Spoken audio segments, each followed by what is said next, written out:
제가 이제 그 한 동네에서 제가 한 30년 가까이 살았었어요. 그게 어디냐면은 아주 유치원 때 어릴 때는 그 마포에도 연남동, 요즘에 그 핫한 동네죠. 한국에서는 홍대에서 이제 문화 연남동으로 작은 가게로 넘어오는 그 동네에 제가 어릴 때 살았었고요.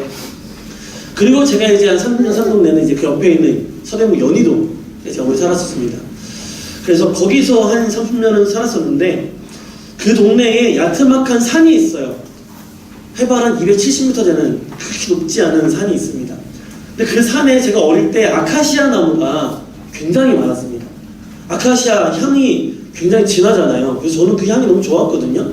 그래서 저는 산에 아카시아 나무가 많은 걸 너무너무 좋아했는데 어느 날부터인가 이제 구청 아저씨들과 올라가더니 아카시아 나무를 다 잘라 베어내기 시작하는 거예요. 밑둥까지 다. 심지어는 뿌리까지 뽑아서 완전히 아카시아 나무 없애기 시작하더라고요. 왜 저럴까? 산에 그렇게 아름답게 해둔 나무를 왜 다 잘라버리고 그러더니 어서 되도 않는 낮은 키 작은 묘목들을 가져다가 많이 심기 시작했어요.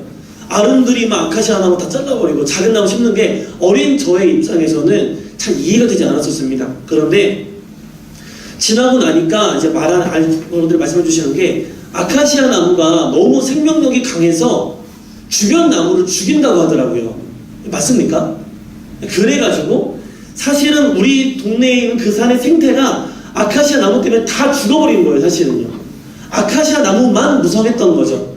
그래서 그 개간하는 사업을 했던 것이고 그래서 저희가 제가 어릴 때 앞으로 나무를 잘라버리고 어린 묘목들을 심었다라는 거죠.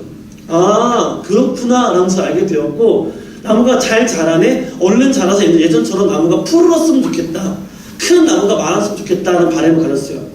나무가 묘목들이 자라기 시작했어요. 많이 자랐었습니다. 그런데 나무가 잘 자라는데 이번에는 잘 자라는 나무를 막 가지를 막 베어내는 거예요. 막 심지어 나무가 너무 잘 자랐는데 중간중간에 솎아내는 거예요. 이렇게 뽑아낸다 그러죠.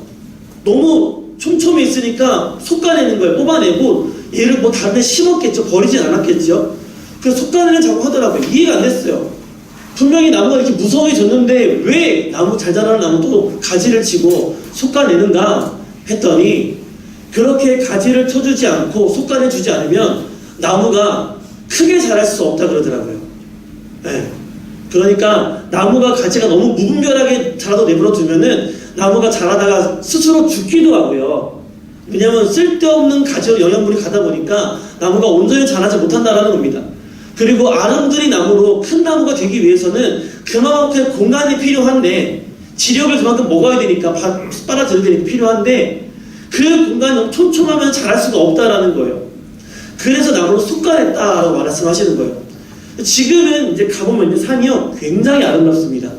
큰 나무들이 얼마나 나오는지 몰라요. 아주 잘 가꿔진 나무가 됐었고 작년인가 재작년에는 걷고 싶은 그 산책길 7개의 산책길 안에 들었었어요. 그 산이요. 그만큼 예쁜 산으로 잘 가꾸어졌다라는 것이죠.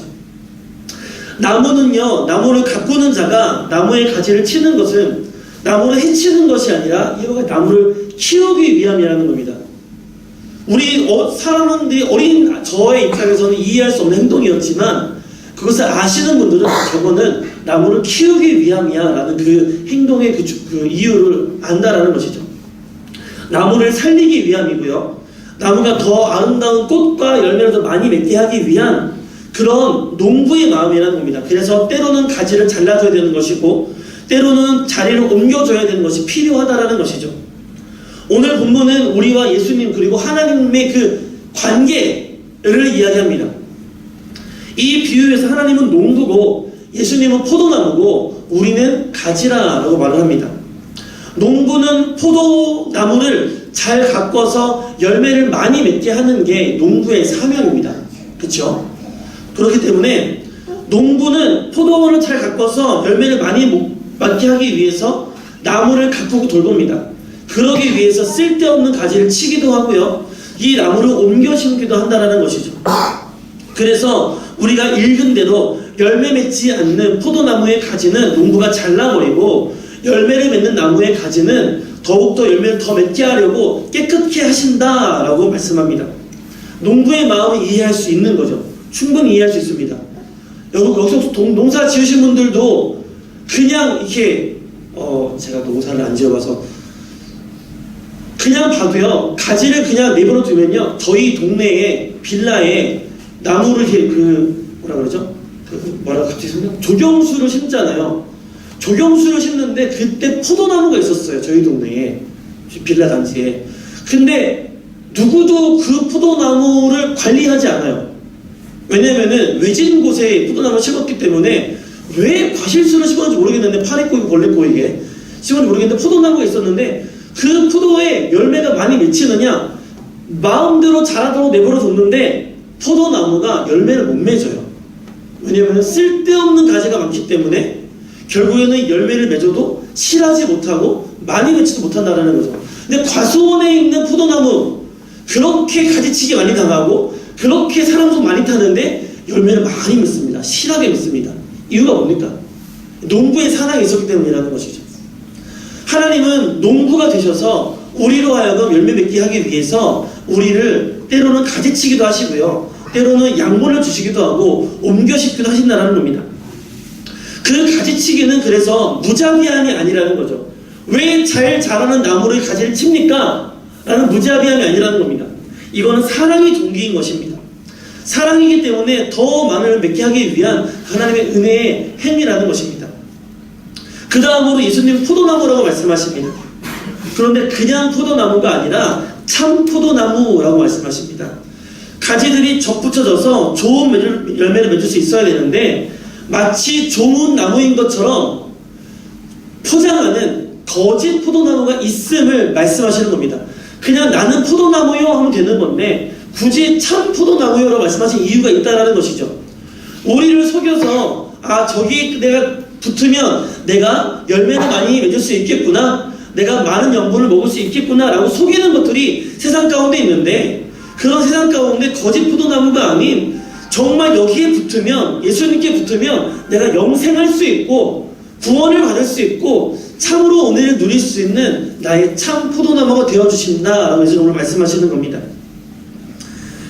그래서 이 참 포도나무는 그 예수님을 통해서 하나님이 기뻐하시는 열매를 많이 맺도록 우리에게 영양분을 공급하고 은혜를 공급한다라는 것이죠.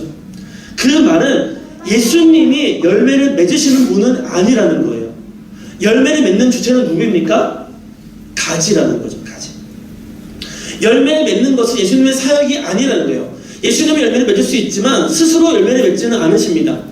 자기에게 접붙여진 가지들로 하여금 열매를 맺도록 도우시는 게 바로 예수님의 나무된 사역이라는 것입니다. 말 그대로 열매를 맺는 건 가지가 된 우리의 사역이라는 것이죠. 우리는 가지가 되었기 때문에 하나님이 기뻐하시는 이 열매를 맺어야 합니다. 아무런 열매가 없어서도 안 되지만 아무 열매나 맺어서도 안 된다라는 거예요. 이거 하나님 내가 만들었으니 이거 하나님 받으세요, 이런 거 하나님 기뻐하지 않는다라는 거죠. 내가 열심히 살다 보니까, 하나님도 없이 열심히 살다 보니까 내가 어느 순간 높은 자리가 갖게 되었어요.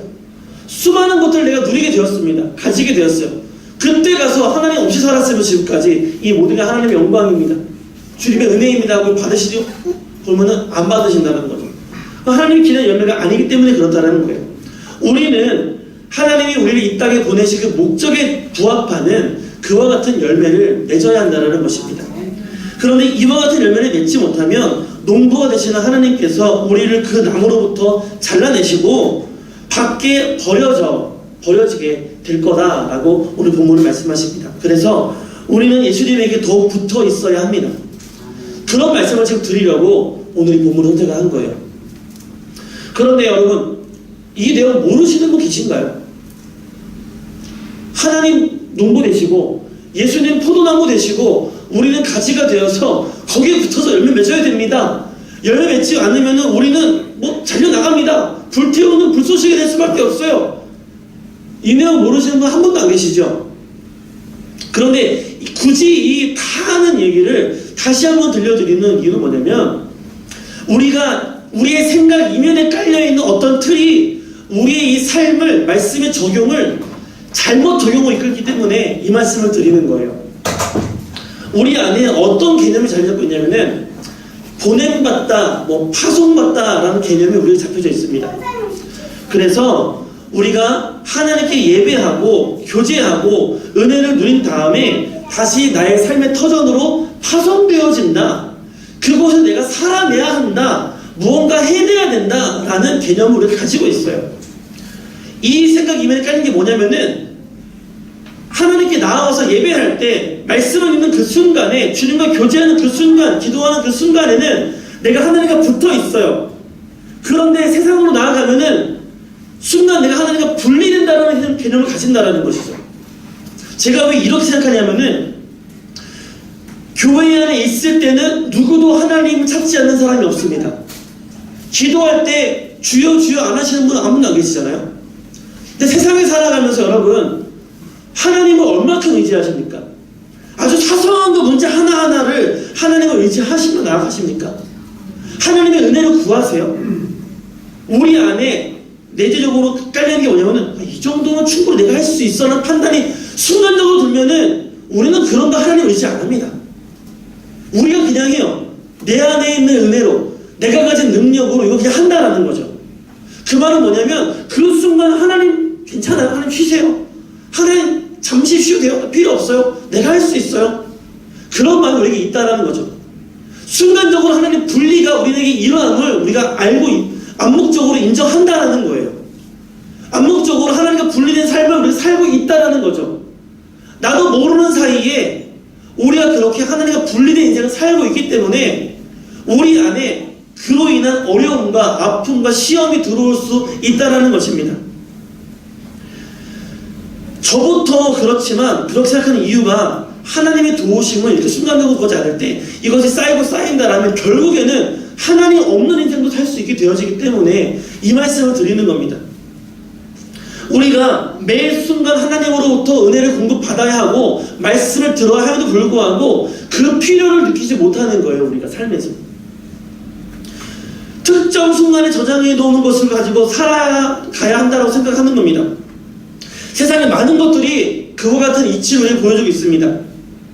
우리가 하루에 3끼 혹은 2끼 뭐 어떤 분은 7끼 드시죠. 이렇게 재밌으러 간 소리인데 죄송합니다. 우리도 그게 많이 드시면 안 계시는군요. 아무튼 간에 하루 3끼를 먹어요. 일반적으로. 그쵸? 아침 먹어야 아침에 살아갈 에너지를 얻고 점심 먹어야 점심 후에 살아갈 에너지를 얻고 저녁 먹어야 내가 또 푹 쉬고 또 할 수 있는 거 아닙니까?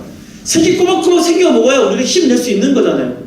그쵸? 먹지 않으면 그만큼의 에너지가 내게 없다라는 겁니다. 자동차, 그렇죠? 자동차에 기름 만땅 채워놔야 그 기름의 양만큼 내가 어디든지 갈 수가 있는 겁니다. 기름이 없으면 다시 채우러 가야 떨어지기 전에. 그와 같은 개념으로 교회 하나님과의 교제를 생각하고 있다는 거예요. 교회에 와서 기도해서 하나님 충전 좀 해주세요. 은혜 좀 주세요. 하나님 나 좀 만져주세요. 능력 좀 주세요. 하고 다시 세상에 분리해 나가는 겁니다. 거기서는 하나님의 은혜를 구하지 않는 거예요. 하나님의 도움을 구하지 않는다는 거죠. 우리 안에 이런 생각이 또 우리 안에 있어요. 뭐냐면은 제가 이런 말을 든 적 있어요. 사람이 사람다우려면 받은 은혜를 잃어버리면 안 된다라는 이야기를 들었었어요. 그래서 이와 같은 생각을 제가 항상 하는 거죠. 그래, 받은 은혜를 잊지 말자. 내가 그분을 위해 기도하고 그분이 내가 보답할 수 있는 길 있다면 내가 어떤 방법으로 내가 보답을 하자.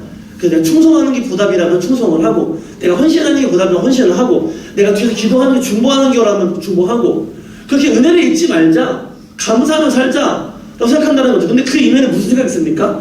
내가 은혜를 받았으면 은혜의 값을 해야 된다는 생각을 하는 거예요. 능력을 받았으면 능력 받은 값을 해야 된다는 생각을 하는 거죠.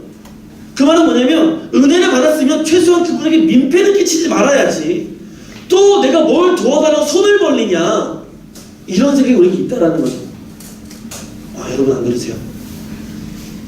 있잖아요. 아닌 척하지 마시고요. 은혜 받으면요 민망해서 내가 또 어떻게 도와달라 그래 못해.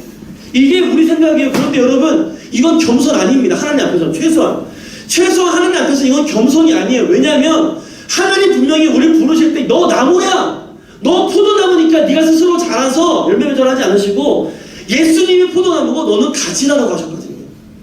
그 말은 뭐냐면 우리는요 한순간도 예수님과 분리돼서 살 수가 없는 존재라는 겁니다.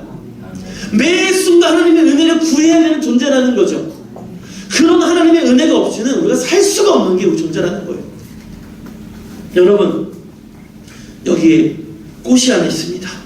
네, 이거 준비했습니다. 요 앞에 이 꽃이거든요. 제가 질문 하나 드리겠습니다. 이 꽃은 지금 살아있습니까? 죽어있습니까?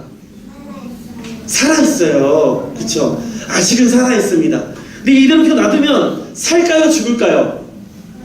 죽어요. 엄밀히 말하면 이 꽃은요 지금 죽어가고 있습니다. 살아있는 것처럼 보일 뿐이에요. 그쵸? 그러면 이 꽃이 살려면 어떻게 해야 될까요? 살려면 어떻게 해야 될까요? 네? 다시 심어야죠. 그런데 얘는 뿌리가 없어요. 나무가 아니기 때문에.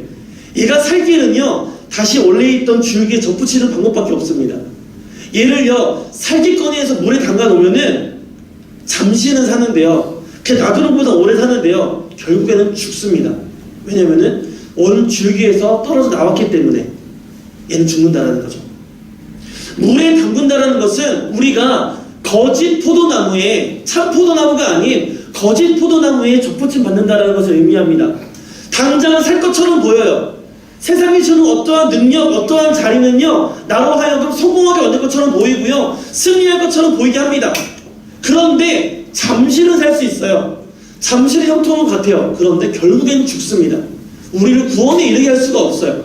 그런데 얘가 다시 이 원래 줄기에 접붙임만 된다면, 참 포도나무가 되시는 예수님께 우리가 접붙임 받게 되어진다면 우리는 살 수 있다는 겁니다. 다시 꽃을 피우고 열매 맺을 수 있는 능력을 얻을 수 있다는 것이죠. 여러분, 이거는요 이전에 공급받았던 능력이 있기 때문에, 그 은혜가 있기 때문에 잠시 산속 살아있는 것처럼 보이는 겁니다. 여러분들 가운데 그런 분들 계시죠? 야, 내가 살아도 사는 것 같지가 않다 요즘에. 그런 분들 계시죠? 분명히 은혜가 내게 있었는데 왜 내 삶에 능력이 없지? 분명히 기도할 때 하나님 내게 응답하셨고 하나님 능력 주셨고 나 그거 분명히 알았는데 왜 내 삶에 능력이 안 나타나지? 여러분 잘 생각해 보세요. 여러분의 평상시의 삶이 예수님께 접붙여져 있는가 아닌가, 그걸 보시라는 거죠. 내가 살아가고 있는 살맛이 안 나요. 죽은 것 같아요. 내가 살아있는지 먹어도 먹는 것 같지도 않고 자도 자는 것 같지도 않고 아무 의미 없는 인생을 사는 것 같다. 여러분 지금 어디에 접붙여 있는지 보시라는 거죠. 예수님께 접붙여져 있습니까? 아니면 세상에 접붙여 살고 있습니까? 이 꽃과 같이 하나님으로부터 떨어져 나와서 아무런 생명의 능력 없는 것처럼 살고 있는 거 아니냐는 거죠. 여러분, 우리가 살아도 사는 것 같지 않다라면은 지금 이 꽃처럼 살고 있는 겁니다. 우리가 분명한 은혜가 있었는데 삶의 능력이 없다라면, 열매가 없다라면 지금 떨어져 나온 가지처럼 지금은 당장 생명이 있지만 내가 점점 죽어가고 있다는 거거든요. 여러분, 우리는요 그래서 예수님과 연결되어져 있어야 됩니다. 한순간도 끊어져서는 살 수 없는 게 운이라는 거죠. 우리가 하나님 앞에 그래서 민망해 할 이유가 없는 거예요. 하나님이 우리를 그렇게 매 순간 하나님의 도움 받도록 만드셨거든요. 은혜를 그도록 만드셨거든요. 그렇기 때문에 우리는 매 순간 하나님께 은혜를 구해야 됩니다. 하나님 찾아야 됩니다. 하나님께 붙어 있어야 돼요. 그게 우리가 이 세상에서 살아남을 수 있고 구원을 얻는 방법이라는 것입니다. 잠깐 주신 은혜가 있었고 생명이 여기 있기 때문에 잠시는 떨어져 살 수 있습니다. 능력 있는 것처럼 보입니다. 하지만 계속해서 떨어져 있다면 우리는 죽을 수밖에 없습니다. 다시 본체에 접붙여져 있는 것이죠. 예수님 찾아가셔야 됩니다. 내가 어디에 있든지, 직장에 있든 가정에 있든 홀로 있든 교회에 있든 무엇을 하든 여러분 예수님과 붙어 있어야 합니다. 그렇지 않으면 우리는 죽습니다. 우리가 가지이기 때문에 그렇습니다. 우리가 포도나무가 아니거든요. 여러분, 우리가 단 한순간도 숨쉬지 않고 살아남을 수 없는 것처럼 숨쉬듯이 주님께 붙어 있어서 주님의 은혜 가운데 살아가는 저와 여러분 같은 삶이 되어지기를 바랍니다. 그렇게 우리가 예수님께 붙어 있어야 살 수 있는데 끊어지는 경우가 단 한 경우가 있습니다. 그게 언제냐면은 열매를 맺지 못할 때 하나님은 그 나무로부터 가지를 끊어내신다고 말씀하십니다. 우리는 우리의 생존을 위해서 하나님께 예수님께 붙어 있어야 합니다. 그런데 거기에 붙어 있는데 은혜는 계속 받는데 내 삶으로 아무런 열매가 없어요. 그러면 하나님이 끊으신다는 거죠. 내버려두지 않는 거예요. 열매를 그럼 어떻게 맺어야 됩니까? 방법을 알아야죠. 그 첫 번째 방법은 4절에 나와 있습니다. 성경 보시면 4절에 가지가 포도나무에 붙어있지 않으면 스스로 열매를 맺을 수 없다. 일단 붙어 있어야 한다는 거예요. 붙어 있어야만 일단은 열매를 맺을 수 있고요. 그 다음에 5절에 보시면 우리가 예수님 안에, 예수님이 우리 안에 거하면 사람이 열매를 많이 맺는다. 예수님께 붙어 있어야 하고 내 안에 예수님 사시고 내가 예수님 안에 살아야 한다는 것이죠. 그 여기에 거하다라는 단어 있죠. 이 거하다라는 단어는 머물다라는 단어와 같은 의미입니다. 16절에 보시면 하나님이 우리를 택하여서 세우신 자리가 있음을 우리가 알 수 있어요. 16절에 너희가 나를 택한 것이 아니요 내가 너희를 택하여 세웠나니 여기 없습니다. 이는 너희로 가서 열매 맺게 하고 라고 하죠. 내가 너희를 택하여 세웠나니 한 하나님이 나를 택해서 세운 자리가 있다라는 거예요. 그 자리에 내가 머물러야 한다는 것이죠. 이것이 바로 예수님이 우리 안에 거하시고 내가 예수님 안에 거하는 그 모습이라는 겁니다. 나무는요 스스로 이동할 수가 없어요. 모르시는 분 안 계시죠? 정석이 알죠? 나무는 다리가 있어요 없어요? 없어요. 맞아요. 어린이들 다 아는 내용이에요. 다리가 없기 때문에요 나무는요 그 심기운 그 자리를 스스로 벗어날 수가 없습니다. 근데 벗어날 수 있는 경우 딱 한 경우, 농부가 옮기기를 원할 때, 농부가 넌 이제 여기서 그만 충분했어 다음 자리로 옮겨가자 할 때 그때 유일하게 옮겨갈 수 있습니다. 그 말은 뭐냐면 하나님이 나를 세운 자리가 있고요 그 자리에 머물러서 믿음으로 사는 게 바로 예수님이 내 안에, 내가 예수님 안에 살아서 열매 맺을 수 있는 유일한 방법이라는 겁니다. 하나님이 여러분 세운 자리에 있다는 거죠. 여러분의 가정 있죠. 여러분의 일터 있죠. 우리가 사는 이 땅 쿠웨이트가 있죠. 하나님이 있게 한 이 자리가 있는데 여기서 믿음으로 살아내는 것이 열매 맺는 유일한 방법이라는 겁니다. 그리고 하나님이 여기서 옮겨가시게 할 때 하나님이 옮기실 때 우리가 옮기는 거죠. 나 못하겠습니다 하고 내가 가버리면 그거는 열매 맺을 수 없는 겁니다. 스스로 끊임을 당한다는 거죠. 우리는 아직도 여러분 가지라는 존재인 것을 우리가 깨달아 알아야 됩니다. 우리는 목자 없는 양이 아니라는 거죠. 기르는 양처럼 여기저기를 헤매는 사람이 아니라는 거예요. 우리에게는 분명한 참된 목자가 있는 겁니다. 나를 선한 길로 인도하시는 내 주인 되어주시는 목자가 있다는 말이죠. 그 말은 뭐냐면은 내가 있어야 할 자리, 내가 걸어가야 할 길이 내게 있다라는 겁니다. 거기에 내가 믿음으로 머물 때, 그럴 때 우리 삶을 통해서 하나님이 기뻐하시는 열매가 많이 맺어진다는 거죠. 내가 원하는 길을 갈 때 열매가 맺어지는 것이 아니라 내가 원하는 일을 열심히 할 때 하나님이 기뻐하시는 무언가가 드러나는 것이 아니라 하나님이 있게 하신 그 자리에 머물면서 내가 믿음으로 살아낼 때 비로소 하나님이 기뻐하시는 열매가 많이 맺어지게 되는 것이고, 그리고 그 나무로부터 내가 끊임당하지 않고 더욱더 깨끗하게 가꿈당할 수가 있다는 것입니다. 여러분, 우리가 생각하던 열매 맺는 방법과는 많이 다릅니다. 우리는 하나님께 영광을 돌려야죠. 열매를 드려야죠. 그러면은 내가 무언가 새로운 것을 만들어내고 새로운 무언가를 이루어내서 이것이 주님의 영광입니다. 내가 이렇게 열심히 해서 주님의 열매를 만들었습니다. 이거 생각했는데 사실 이거는요 열매라고 하기에는 보여지는 것이 너무 없어요. 그냥 있는 그 자리에서 살라 하는 거거든요. 머물라 하는 거거든요. 하나님의 말씀 있기 전까지 떠나지 말고 그곳에 머물면서 믿음으로 살아내라고 하시는 거거든요. 하나님이 여러분을 쿠웨이트로 부르실 때 어떤 말씀으로 부르셨습니까? 하나님은 여러분을 이 믿음의 자리로 부르셨을 때 어떤 마음으로 여러분을 부르셨나요?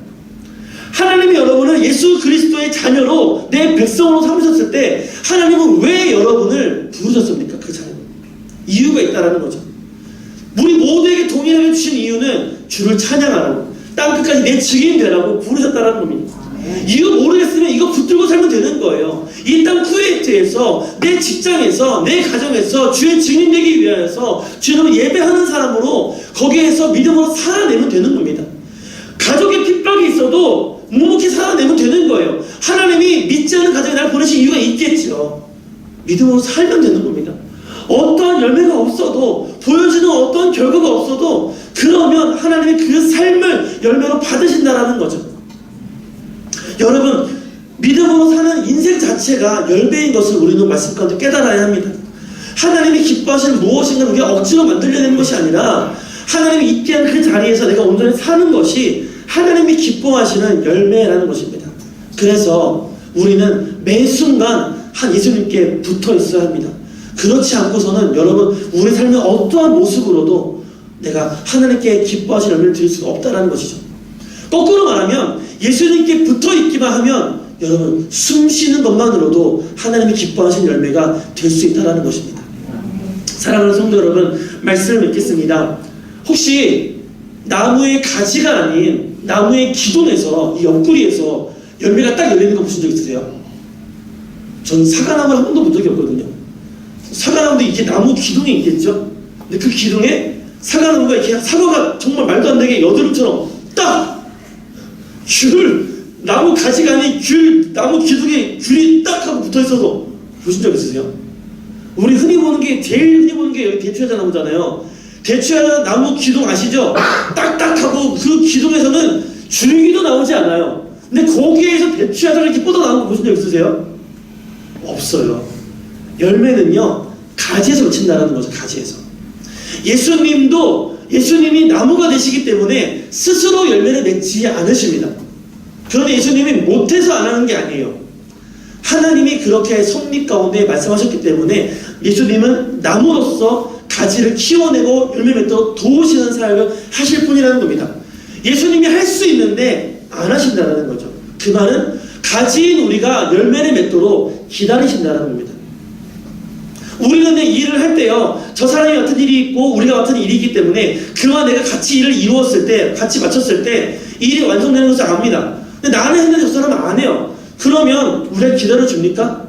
한두 번 말해서 안 되면 우리는 그냥 내가 하고 맙니다. 왜냐면 일이 먼저거든요, 우리는. 그런데 예수님은 우리를 기다리십니다. 예수님이 자기 옆구리에 열매 맺지 않으세요. 할 수 있지만 하지 않으세요. 왜냐하면 이 가지로 하여금 열매 맺게 하셔서 끊쳐짐 당하지 않도록 구원에 이를 수 있도록 하기 위해서 우리를 기다리신다는 거죠. 여러분, 이게 얼마나 큰 은혜입니까? 이게 은혜라는 거죠. 예수님으로서는 충분히 하실 수 있으나 하지 않으시고 우리를 사랑하는 마음으로 열매 맺기를 기다리신다는 겁니다. 사랑하는 성도 여러분, 하나님께 드려야 하는 열매가 내게서 맺혀야 합니다. 여러분의 삶에서 맺혀야 합니다. 주님 부르시는 그 자리에서 내가 믿음으로 살아내므로 말미암아 주님 기뻐하시는 열매를 우리가 드릴 수 있어야 합니다. 지금 그 자리에서 내가 잠시 벗어나 있다라면 하나님이 나를 세우신 자리 분명히 있는데 나를 집사로, 권사로, 장로로, 혹은 성도로, 혹은 사역자로, 혹은 내가 어디에 어머니로, 내가 아버지로, 자녀로 여러 가지 직책으로 하나님 세우신 그 자리가 있지요. 본인 세우신 그 자리에서 내가 믿음으로 서야 되는데, 참된 주의 백성으로 살아야 되는데 그러지 못하라고 했다라면 내가 다시 그 자리를 회복해야 할 줄로 믿습니다. 하나님이 지금 나를 끊쳐내지 않고 있는 이유는 예수님의 그 중보 때문에, 예수님이 우리를 한 번 더 봅시다라고 기다리시는 그 은혜가 있기 때문인 줄로 믿습니다. 그런데 끝까지 열매 맺지 못하면 우리는 구원에 이를 수 없고 결국에는 끊쳐짐 당할 수밖에 없다라는 것이죠. 여전히 나를 위해 인내하시길 기다리시는 예수님의 부름에 응답하여 다시 그 자리를 회복하시고 열매 맺으시는 여러분과 제 삶이 되어지기를 축원합니다. 그리고 그곳에서 매 순간 주님과 교제하면서 은혜를 누림으로 살만 나고 정말 능력이 나타나는 여러분과 저의 복된 삶이 되어지길 바랍니다. 그래서 한순간도 주님 없이는 살 수 없는 저와 여러분을 통해서 하나님이 크게 기뻐하시는 열매가 이곳에 넘쳐나기를 바라고 주님의 크신 역사가 일어나는 우리 교회가 되어지기를 간절히 바랍니다.